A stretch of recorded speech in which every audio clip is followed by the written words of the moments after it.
Battle through the haven के new episode की starting में हमें देखने को मिलता है फिल गैदरिंग कंपटीशन स्टार्ट होने वाला है। इस वजह से हमें ग्रैंड अरेना दिखाई जाती है और जहाँ पर अभी के लिए लोगों का आने का जो रास्ता वो काफी ज्यादा होता है और सभी लोग खुशी खुशी आगे जा रही होती है। मगर तभी एक बंदे को कुछ लोग दिखाई दी जाती है और बोलता है अरे इस पर तो 5 मेजर फैमिली के लोग भी यहाँ पर आई है और इनमें से जो खायुंग है वो सभी लोगों की फेवरेट है और उनके जीतने का चांसेस सबसे ज्यादा है। और साथ ही उसकी बगल में जो चल रहा है अगर उसे ध्यान से दिखा जाए तो शायद वो सन किंग है, फिल टावर का सबसे यंगेस्ट एल्डर। और साथ ही यहाँ पे डेन फैमिली के लोग भी आई है जो कि काफी ज्यादा जीनियस होती है जैसा कि हम लोगों ने उस कंपटीशन के अंदर देखा था। और फिर वहाँ पर और भी काफी सारे एल्केमिस्ट दिखाई दी जाती है जिन्हें देखकर सभी लोग बोलते हैं सच में इस बार फिल गैदरिंग कंपटीशन के अंदर काफी सारे जीनियस आई है जिन्हें मैंने पहली बार देखा है यहाँ पर। और इसी भीड़ के अंदर हमारा जाओयान भी होता है जो कि अभी के लिए एकदम फुल चौकन्ना होता और छत तरफ गुर गुर के देख रहा होता है। मगर तभी वो अपने मन में बोलता है यहाँ पे होलोपसल के लोग भी है मगर वो खा पा रहे है। ये बोलते है जो शाओयान होता है वो आगे की तरफ बढ़ जाता है और शाओयान की बगल में से निकलता है होलोपसल का बंदा और फिर वहाँ से सभी लोग एक बारी सी अरेना के अंदर आ जाता है जहाँ पे जो शाओयान होता है वो अपने फाल्टन के साथ बैठा हुआ था और सारी जो खायुंग थी वो भी अभी के लिए अपनी खाओ फैमिली के लोगों के साथ बैठी हुई थी और इधर डॉन फैमिली भी अपने लोगों के साथ बैठी हुई थी और जो संकिंग था वो भी अभी के लिए अकेला बैठा हुआ था और साथ ही जो फिल टावर के जान लीडर की सीट थी वो भी अभी के लिए खाली पड़ी हुई थी। तभी अचानक से वहाँ पे घंटा बजने लगता है और जान लीडर की सीट के ऊपर एक पोर्टल खुलता है तो वहाँ पे बैठे हुए जितने भी लोग होते हैं सभी की सभी उसी डायरेक्शन की तरफ देखने लगती है जिसके अंदर से निकलती है 3 लोग और सीधा और लैंड करती है फिल टावर की जान लीडर की सीट के ऊपर। वो भी इन तीनों को देखकर वहाँ पे जितने भी लोग बैठे हुए थे सभी लोग आपस में बातें करने लगती है और बोलते है कितना स्ट्रॉन्ग प्रेशर है इन तीनों एल्डरों का एहसास में फिल टावर के जान लीडर खिलाने के लायक है क्योंकि इन तीनों की पावर को सेंस करना अभी के लिए हम लोगों की औकात के बाहर है। और वही पे जो शाओयान होता है वो लेडी एल्डर को देखते हुए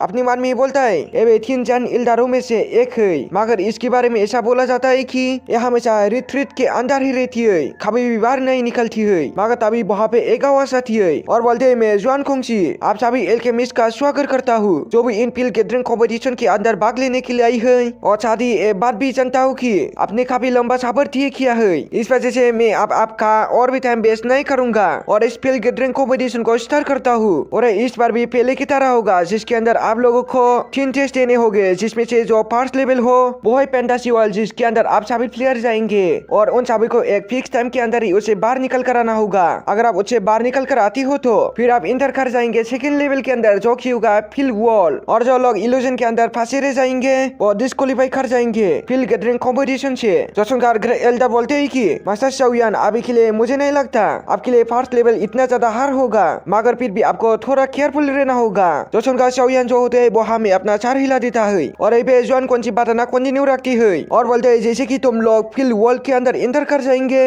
तो तुम्हें वहाँ पे मेडिकल एटो की लिस्ट दिया जाएगा जिन्हें तुम्हें फिल वर्ल्ड के अंदर से कलेक्ट करना है और अगर तुम उन्हें कलेक्ट कर ले तो फिर तुम्हें उसके बदले स्टोन स्टेज को खरीदना होगा और अगर आप लोग ऐसा कर लेते हो तो फिर इंटर कर जाएंगे फिल गैदरिंग कंपटीशन के फाइनल लेवल के अंदर। और साथ ही इस साल की जो फिल गैदरिंग कंपटीशन जीतेगा उसे हमेशा की तरह फिल टावर के जन लीडर की पोजीशन तो मिलेगी साथ ही साथ उसे इस बार एक और गिफ्ट मिलेगा जो कि होगी सोल कल डिवीजन मेथड जिसे कोई भी एल्केमिस्ट थियर को हासिल कर सकता है या ताकि वो थियर 9 को भी हासिल कर सकता है। ये बात सुन के पूरे स्टेडियम के अंदर बातें होना शुरू हो जाती है और बोलते हैं थियर 9 को भी हासिल किया जा सकता है। Oh my God. तभी दूसरा बंदा बोलता है अगर सोल कल डिवीजन मेथड मुझे मिल जाती तो फिर मैं एक लेजेंड बन जाऊंगा इस टोक्यो कॉन्टिनेंट का और इसको लेने के लिए मैं अपनी आधी से लेकर सर तक का जोश लगा दूंगा और मैं इस पोजीशन को लेकर ही रहूंगा। वो भी ऐसा सुनकर शाओयान को भी जोश आ जाता है और जोश के साथ बोलती है आप चाहे कुछ भी हो जाए मुझे भी अपनी पूरी कोशिश करनी होगी क्योंकि मुझे भी ऐसा ही है। ऐसा सुन के जो चियान जोंगची होती है वो भी शाओयान का हौसला बढ़ाते हुए बोलते है कि रेड पार देना सभी लोगों की। सभी जुआन कौन सी बोलते है ऑफिशियल इस कॉम्पिटिशन को स्टार्ट करती है। ये बोलते वो फैंटेसी वर्ल्ड के गेट को ओपन कर देती है और साथ ही बात आती है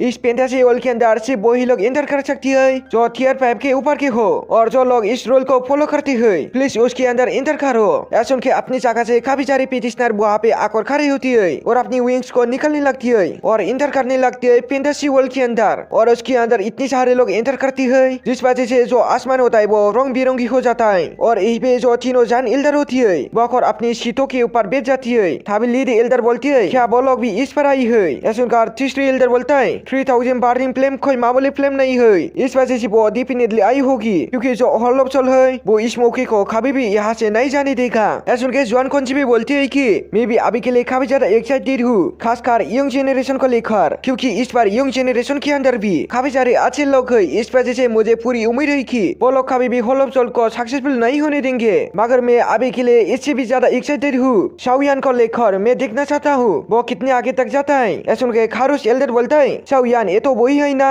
जिसने पिल टावर की 5 एल्डर की पोजीशन को जीता था। ये सुनकर जुआन कुंजी बोलते है, बिल्कुल तुमने सही बोला, और साथ ही वो याओशेन का डिसिपल। ये सुनकर लेडी एल्डर की आंखों में चमक आ जाती है और बोलते है याओशेन। तभी जुआन कुंजी बोलते है कि शाओयान के अकॉर्डिंग अभी के लिए जो याओशेन की सोल बॉडी वो हॉलोप्सल के हाथों में है। इसी वजह जैसे पिल गैदरिंग कॉम्पिटिशन खत्म हो जाएगा तो हम लोग याओशेन के बारे में पता करने की कोशिश करेंगे और उसकी मदद करेंगे। तभी जो लेडी एल्डर होते है वो अपनी मुंह फुलाती है और बोलते है वो उस टाइम इतना घूमने फिरने की क्या जरूरत थी, उसे पता था ये बात की हॉलोप्सल उसे टारगेट कर रहा है, मगर फिर भी उसने हिम्मत करी पिल टावर को छोड़ने की। ऐसा सुनकर जुआन कुंजी बोलती कि अभी के लिए बात को मैं बुद्धि अच्छे से जानता हूँ। यहाँ पर अभी के लिए जितने भी लोग बैठे हैं उनमें सबसे ज्यादा किसी को चिंता है उसकी तो तुम ही। तभी खारूस एल्डर बोलता है कि तुम दोनों नहीं जानते कि तुमने अभी के लिए याओशेन के बारे में पता करने के लिए कितने सारे वॉरियर को भेजा है। इसी वजह तुम्हें अभी के लिए इतनी ज्यादा एक्टिंग करने की कोई जरूरत नहीं है। मगर जो लेडी एल्डर होती है वो मुंह फैलाती हुई बोलती है, मुझे कोई फर्क नहीं पड़ता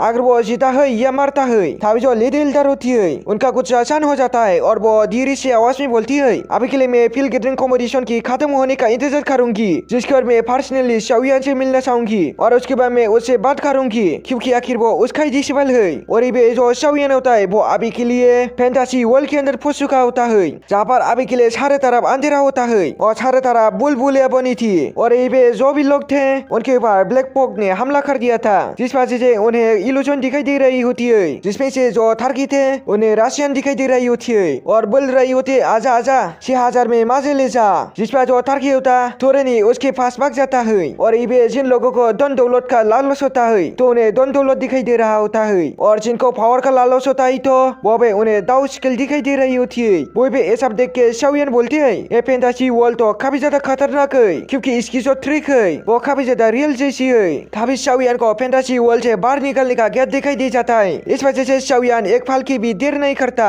और वहाँ से जाने लगता है। मगर जैसे शाओयान आगे बढ़ रहा होता है तभी उसके ऊपर पीछे से वो ब्लैक पोक हमला कर देता है, जिस वजह से शाओयान की सर में बहुत ज्यादा डर होने लगता है। वो डर से वहाँ पर काफी ज्यादा तड़पता है। जो सीन दिखाती ही ये एपिसोड भी यहीं पर एंड हो जाता है। लेकिन अगर आप लोगों को मेरे एक्सप्लेनेशन पसंद है तो वीडियो को लाइक करने के साथ चैनल को भी सब्सक्राइब जरूर से कर देना, और नेक्स्ट बार भी जल्दी आएगा, इसलिए आप लोग चैनल को सब्सक्राइब करके जरूर से रखना। Thanks for watching.